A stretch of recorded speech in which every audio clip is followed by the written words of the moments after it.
তো hello friend, welcome to my new video.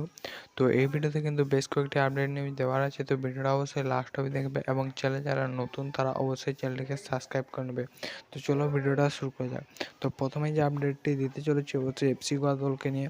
তো FC Goa দল অবশ্যই তাদের পুরাতন প্লেয়ার আইকার কাউরে টেক্সানা, তো এই মিডফিল্ডারটি কিন্তু আবারও কিন্তু বলতে গেলে 1 থেকে 1.5 বছর পর কিন্তু তার পুরনো ক্লাব অবশ্যই এফসি গোয়াতে ফিরলেন।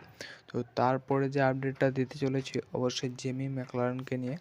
তো গতকালকের একটা ভিডিওতে জানিয়েছিলাম যে জেমি ম্যাকলারেনের সঙ্গে কিন্তু কথাবার্তা চালাচ্ছে অবশ্যই ইরানের একটি ক্লাব পারসেপোলিস। তো এটা কিন্তু অবশ্যই 1 বছর আগেকার খবর। তো এইটা যেখান থেকেই ছড়াক না কেন খুব তাড়াতাড়ি একটু ছড়িয়েছিল, তাই আমিও আপডেটটা দিয়েছিলাম। তাও আমি জানিয়েছিলাম যে অবশ্যই এই রেসে কিন্তু সেই ক্লাবের থেকে কিন্তু মোহনবাগানই এগিয়ে, যেহেতু মোহনবাগান আর ম্যানেজমেন্ট জানিয়েছিল যে জেমি ম্যাকলারেনের সঙ্গে কিন্তু তারা অবশ্যই ডিলটা ডান করে ফেলেছে।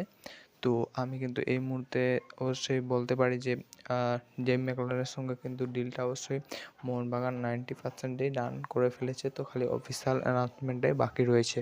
তো আজকের ভিডিওতে এটুকুই আপডেট দেওয়ার ছিল। যদি ভিডিওটা ভালো লাগে ভিডিওতে একটা লাইক এবং চ্যানেলটি অবশ্যই সাবস্ক্রাইব করে নেবে। তো আজকের মতো এটুকুই। ওকে, বাই বাই।